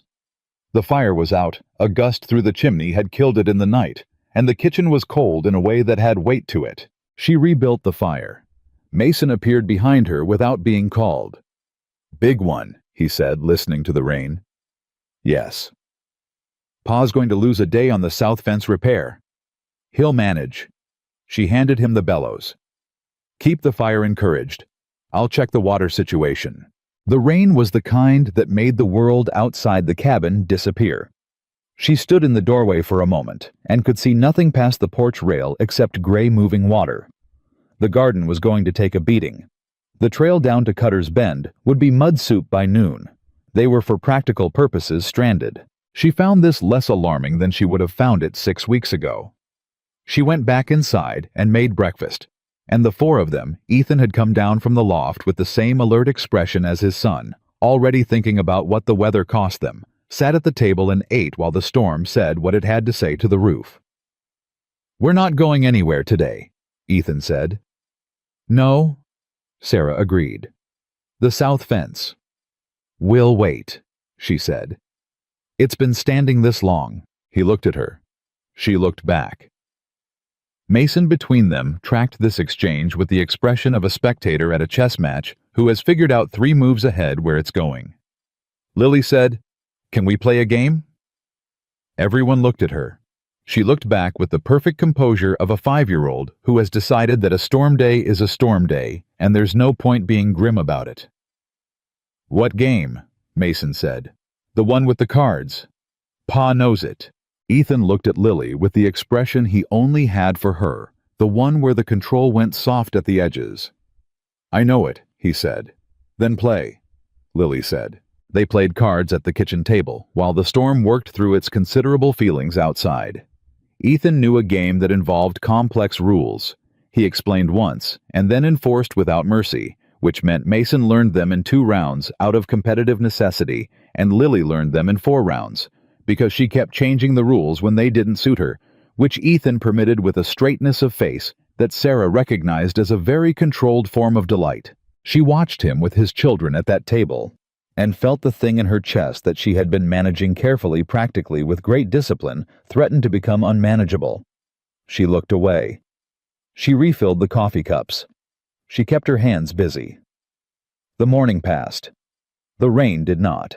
By afternoon, it had settled into a lower register, still determined, but no longer declarative.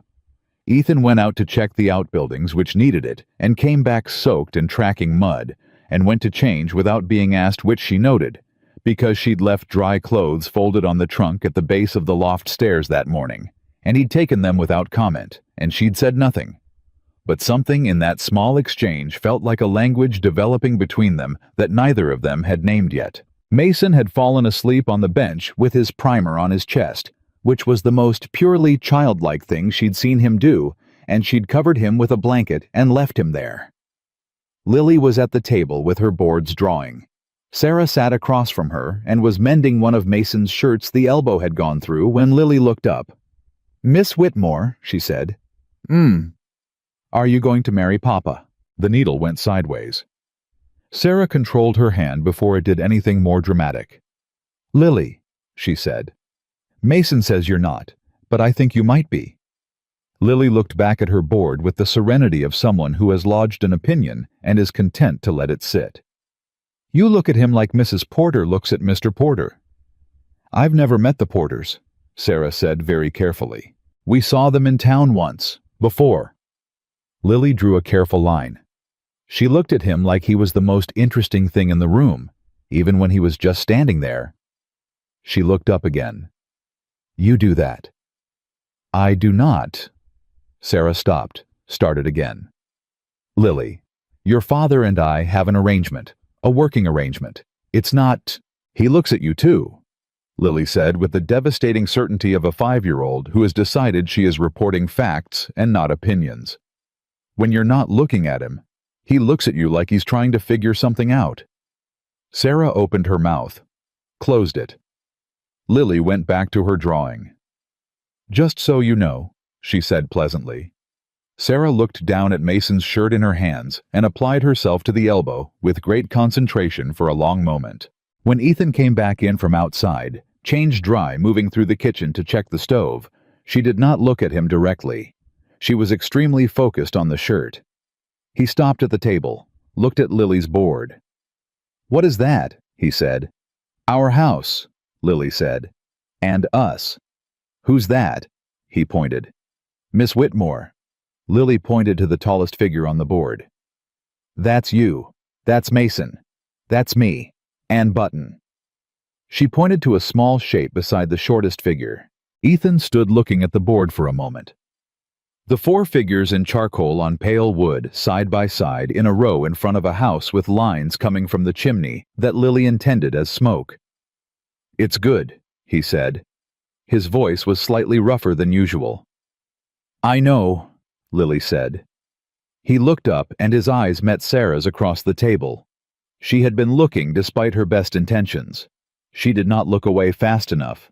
He didn't look away either. The moment held for one beat too long to be incidental. Then Mason shifted on the bench in his sleep and knocked his primer to the floor, and the spell broke, and she looked back at the shirt, and he went to pick up the primer and set it on the table, and the kitchen continued, and the rain continued, and nothing was said. But it had been there. They'd both been in it. And there was no unknowing that. That evening after supper, a meal that had been quieter than usual, charged in a way the children either didn't notice or had the good grace not to comment on. She was washing the dishes when she felt him behind her. Not close. Just present the way he was sometimes present, filling a doorway or standing at the edge of a room, as though he hadn't fully decided to enter it. "The letter I need to write for Alderton," he said. "The character statement. I'm not good with that kind of language." She kept her hands in the basin. "What kind of language?" "The kind that says what something is without sounding like you're arguing for it." He came into the kitchen properly. She heard him at the table sitting. "If I write it, it'll sound like a legal brief. Alderton said it needs to sound like a person." "Then let it sound like a person," she said. "I'm asking if you'd look at it." She turned. He had a piece of paper and a pen in front of him, and he was looking at them with the expression of a man facing something he found genuinely difficult. Not the fence line, not the east boundary. This, the language of feeling the vocabulary of what a home was. "Write it first," she said. "Then I'll look." He wrote for 20 minutes. She finished the dishes and dried her hands and sat at the opposite end of the table with her own mending and didn't watch him because watching him would have made it harder for him. When he slid the paper across the table, she read it. It was exactly what he'd said, precise, factual, structured like an argument rather than a testimony. It said the right things in the wrong register. It was the voice of a man who had spent 2 years building walls around everything that mattered, and had then been asked to show you the inside of the walls. She took the pen. She didn't rewrite it. She made small adjustments, moving a phrase, here changing a word there, opening a sentence that he'd closed too quickly. She gave it back. He read it again. "That's what I meant," he said, quiet, a little rough. "I know," she said. He looked at her across the table. The lamp was between them, and the light it made was the warm, imprecise light of lamplight. And she was looking at him, and he was looking at her, and the space between them had been shrinking for 6 weeks, and was currently very small, and neither of them was doing anything about it. "Sarah," he said. "Don't," she said. He stopped. "Not tonight," she said. Her voice was steady, and she was grateful for it. "Not with the storm and the letter, and not tonight. Whatever you're going to say, it will keep until morning." He sat with that. She watched him decide whether to argue it and decide not to. "All right," he said. "Good night," she said. She pushed her chair back. She took her mending. She walked to the stairs. "Sarah." She stopped. Her back was to him. "Thank you," he said. "For today. For all of it." She stood at the bottom of the stairs and felt the full weight of what 6 weeks had built, and the full complicated fear of what that weight meant with 12 months of contract still ahead and a man she hadn't expected behind her and a house she hadn't chosen that had somehow chosen her. "You're welcome," she said. She went up to her room. She sat on the edge of the bed. She pressed her palms flat on her thighs and breathed. Down the hall she could hear Lily talking to Button in the specific low murmur of a child settling herself to sleep. She could hear the rain lighter now easing. She could hear below her the particular sound of Ethan Calloway sitting alone at the kitchen table for a long time before she finally heard his boots on the floor and the creak of the loft ladder. She lay down, stared at the ceiling, said to herself, clearly and precisely, all the reasons this was complicated, and all the reasons she needed to keep her head. Then, underneath all of those reasons, she let herself feel for exactly 1 unguarded minute what was actually true. Then she closed her eyes, and did not sleep for a very long time. The morning after the storm, Ethan said nothing about the night before, neither did she. They moved around the kitchen with the careful precision of 2 people who have acknowledged something without words, and have agreed without discussion to let it sit until they know what to do with it. He poured his coffee. She made the oats. Mason came down and assessed the silence between the adults with his usual accuracy and said nothing. Lily came down and looked at both of them, and looked at Mason, and apparently concluded from Mason's expression that the correct response was also silence, which was the most disciplined thing Sarah had ever seen a 5-year-old do. They ate. Ethan went out. The day began. But something had shifted in the architecture of the house, and they all felt it, and nobody said so, and that was its own kind of language. The letter from Alderton came 4 days later.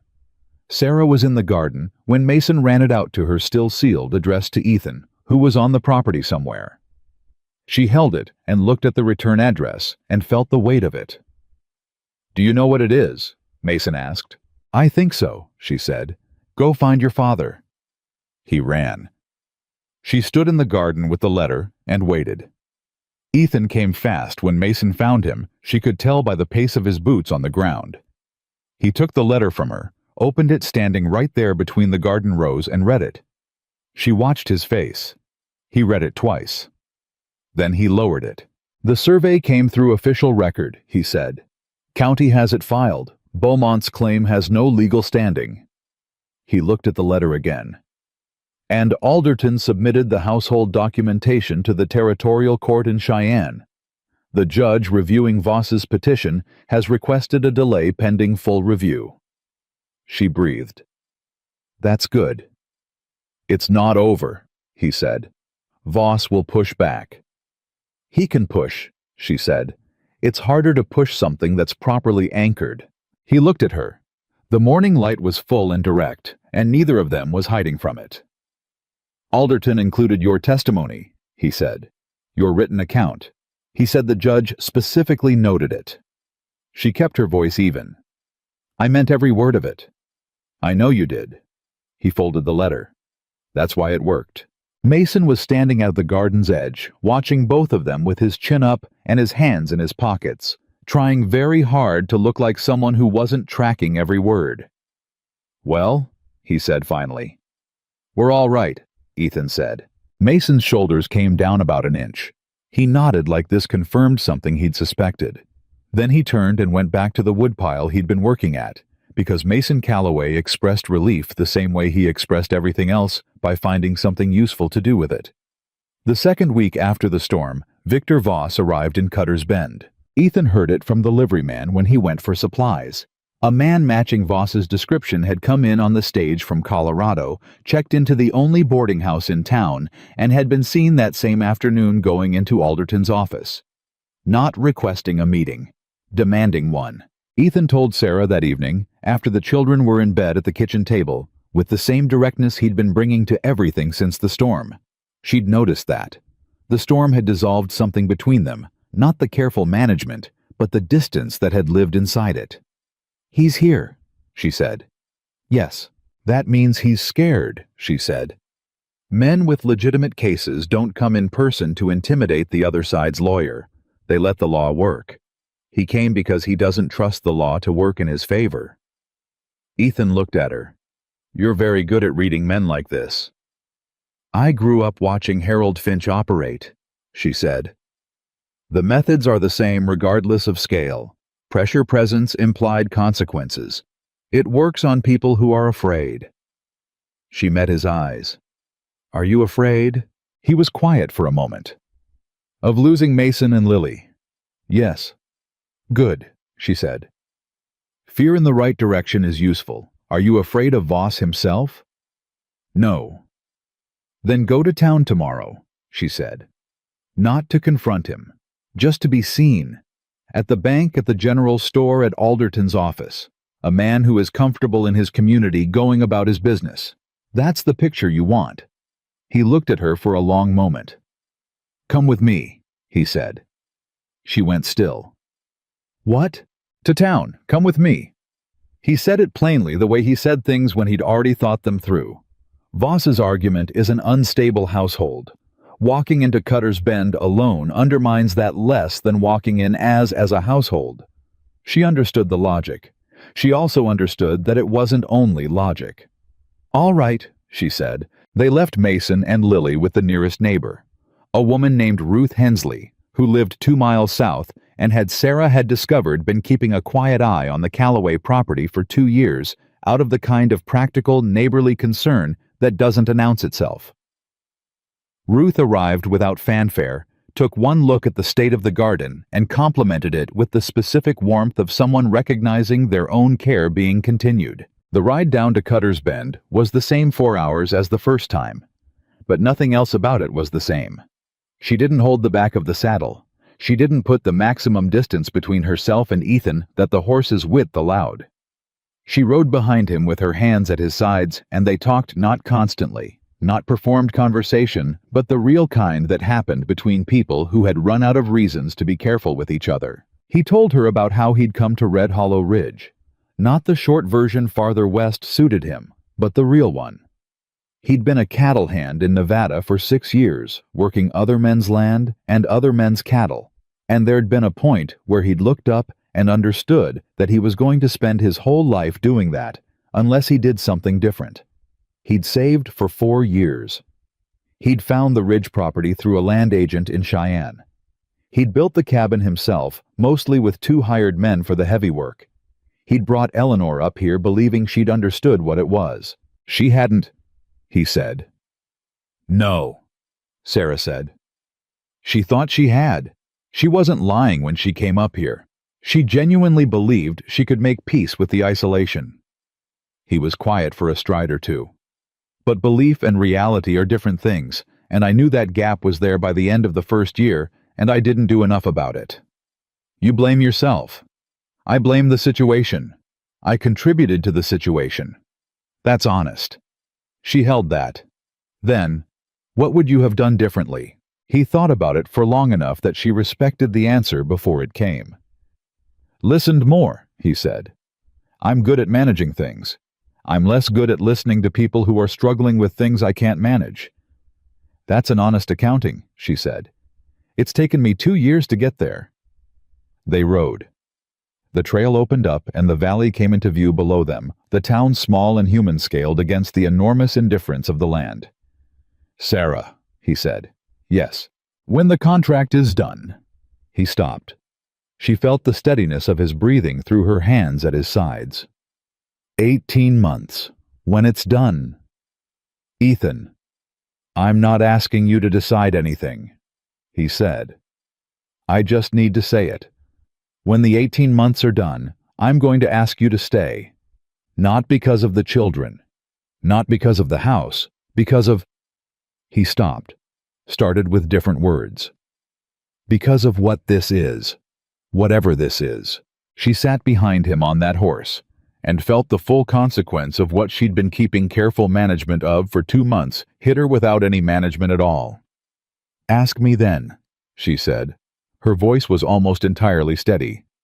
When the time comes, ask me then. That's not a no, he said. No, she said. It isn't. He didn't say anything else, neither did she. But his posture in the saddle changed in some way she couldn't precisely name something in it that had been held released just enough. They rode down into Cutter's Bend, side by side, on the wide part of the trail. Cutter's Bend looked at them. That was the only accurate way to describe it. The town had the small-town awareness of everything that moved through it, and 2 people on a horse coming down from the ridge was not something it missed. She felt the attention from the general store porch, from the window of the boarding house, from the man standing outside the barber shop, who was not, as far as she could tell, getting a haircut.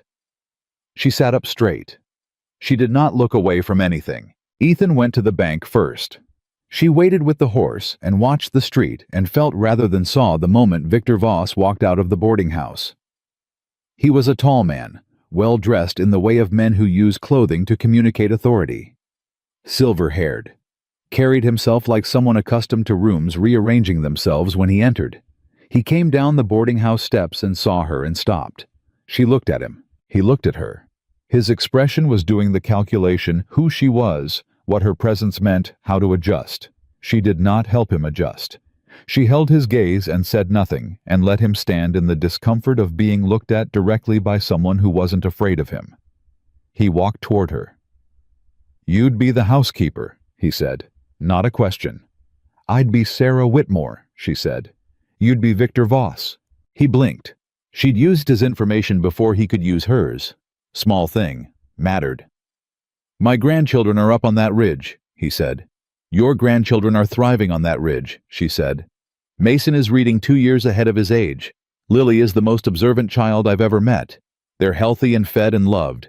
That's what you'd see if you went up there, which you're welcome to do. He looked at her, reassessing.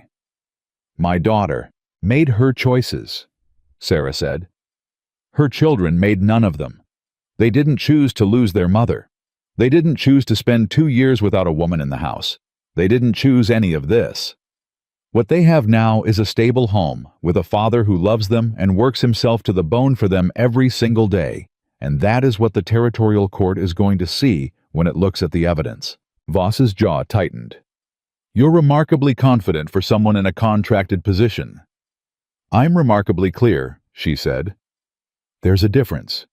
I've got nothing to be afraid of in this conversation, because everything I've said is true and documented and submitted to a judge in Cheyenne. She held his gaze. Can you say the same? The street had gone somewhat quiet around them. She was aware of it. She didn't break eye contact. Victor Voss stood in the middle of the street of Cutter's Bend and looked at this 26-year-old woman on a horse and did the calculation that men like him always did, the assessment of whether they were dealing with someone who could be moved. She showed him as plainly as she knew how that she could not. Ethan came out of the bank. He saw Voss. He walked over without hurrying. The 2 men looked at each other. She felt the history in that look, the weight of Eleanor between them. The children, 2 years of distance and grievance and complicated grief. Victor, Ethan said. Calloway. Voss looked at him. Something crossed the older man's face, something that wasn't entirely a weapon. Something that might have been underneath everything else, a father who had lost his daughter and was doing what grief told him to do, even when what grief told him was wrong. I want to see them. Ethan was quiet for a moment. Come up Thursday, he said. I'll have Ruth Hensley there. Neutral party. You can spend the afternoon. Voss blinked. He'd expected resistance. He'd prepared for resistance. The offer caught him off balance in the specific way that decency sometimes catches people who are braced for a fight. That's yes, he said. Thursday. Alderton will note it, Ethan said. That you came and that you were welcomed. He held the man's gaze. I'm not your enemy, Victor. I never was. Eleanor leaving didn't make me that.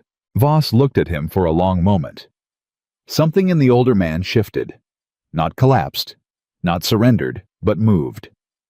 The petition wasn't over. But something in the man driving it had changed. He nodded once, turned, walked back toward the boarding house. Sarah let out a breath. Ethan came to stand beside the horse. He looked at her. What did you say to him? The truth, she said, loudly. He almost smiled. There it was, the real version, edges and everything. She'd been waiting 2 months for that, and it was worth every one of them. Let's go to Alderton's, he said. Tell him about Thursday. They went. Victor Voss came on Thursday. Ruth Hensley was there, practical and warm, and clearly prepared to document the occasion in her own memory with great accuracy.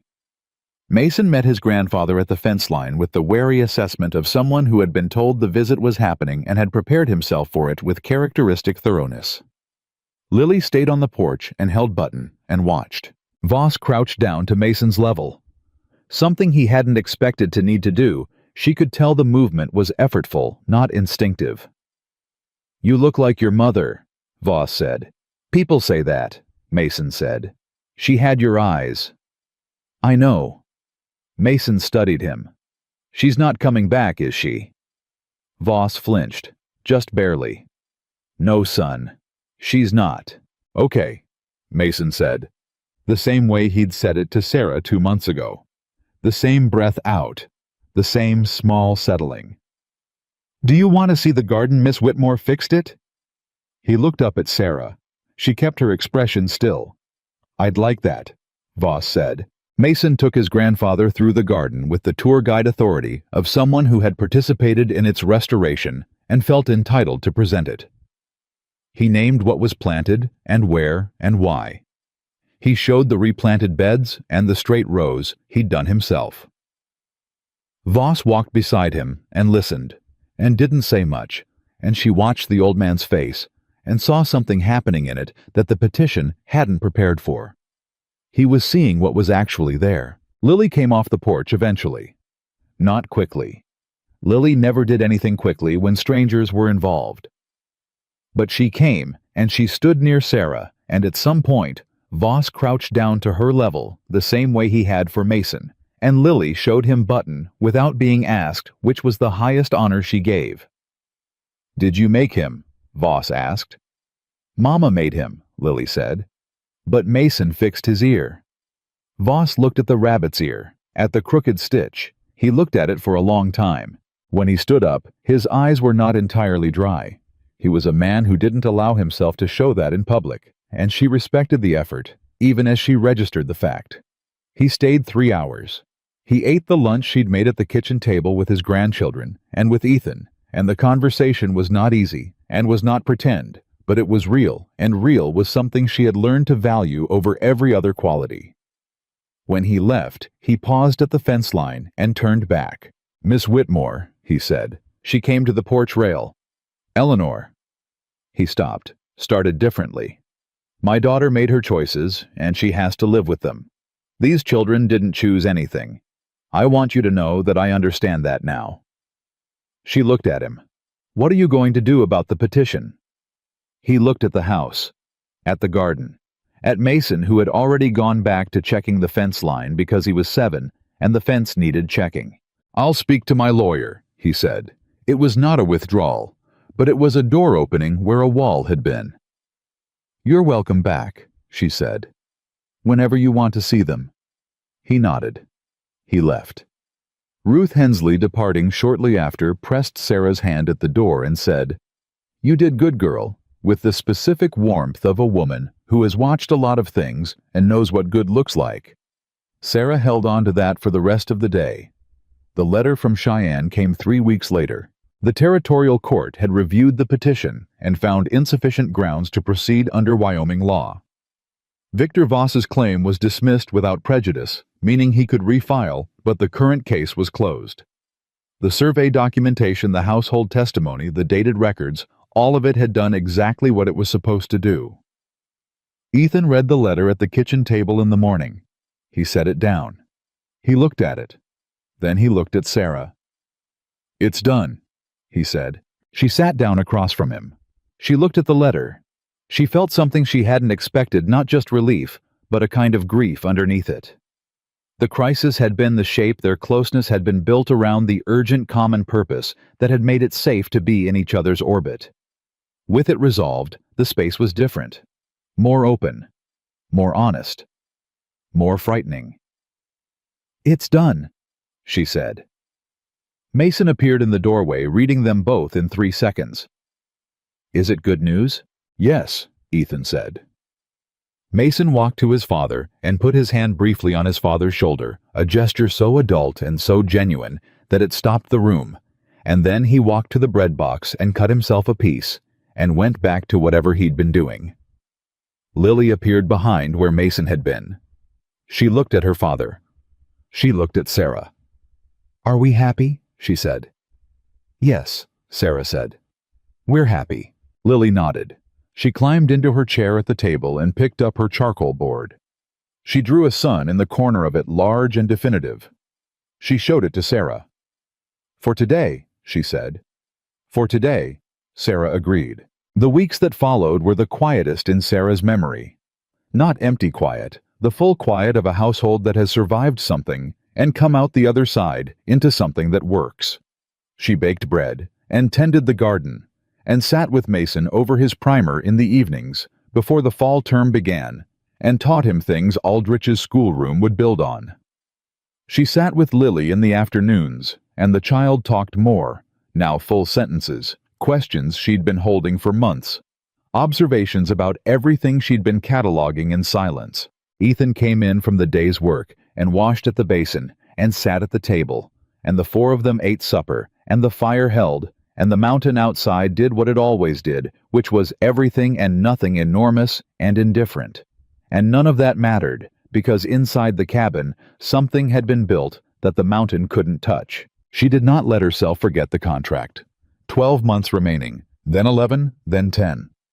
She kept the number in the front of her mind because it was honest, and she'd promised herself honesty from the beginning about everything, including the things that frightened her. What frightened her most was how little the number mattered anymore. The moment it broke open happened on an ordinary evening in late summer, when the heat had finally begun to soften at the edges and the light was going golden and long. She was on the porch with the mending when Ethan came out and sat on the bench beside her. Not across the porch, not at the railing, but on the same bench close enough that their shoulders were almost touching. She kept her hands on the mending.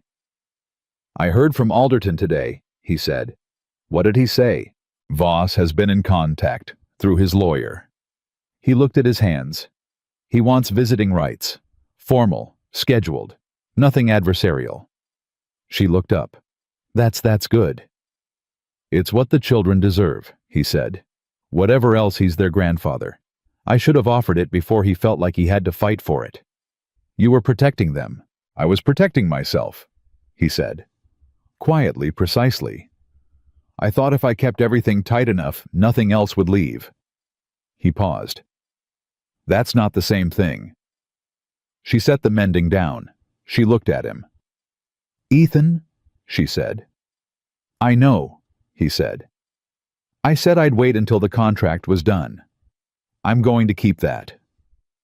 "You said you'd ask me then," she said. "I didn't say anything about waiting." He turned to look at her.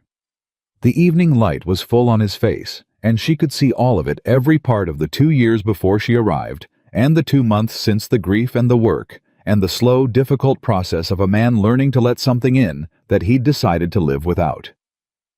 "Then don't wait," she said. "Sarah, I came up here because I had no other choice," she said. "I know that, you know that. That's the truth of where it started." She held his gaze. But that's not the truth of where it is. And I need to say that out loud in daylight without a fever or a storm or a crisis making it easy. I need to say it plainly. She put her hand on the bench between them. I don't want to leave. Not at the end of 12 months. Not at the end of 18. I don't want to leave this house or these children or... She stopped, said it. Or you. He looked at her hand on the bench. He put his hand over it. I'm not easy, he said. I know. I'm not good with words when it matters. You're better than you think. I'll probably do it wrong more than I do it right.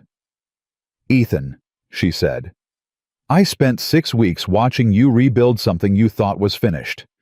You did it one day at a time with no guarantee it would hold. I know what you're capable of. His hand tightened over hers. He looked at her with the creek water eyes, and everything in them was visible for once. No management, no control, just what was there. Stay, he said. Not the contract, not 18 months. Stay. Yes, she said. Inside the cabin, they heard Lily say something to Mason in the specific tone she used when she had a theory she was confident in. They heard Mason's response, which was short and dismissive. They heard Lily repeat herself with greater emphasis. Sarah looked at Ethan. Ethan looked at Sarah. They both got up and went inside. Mason was at the table with his primer.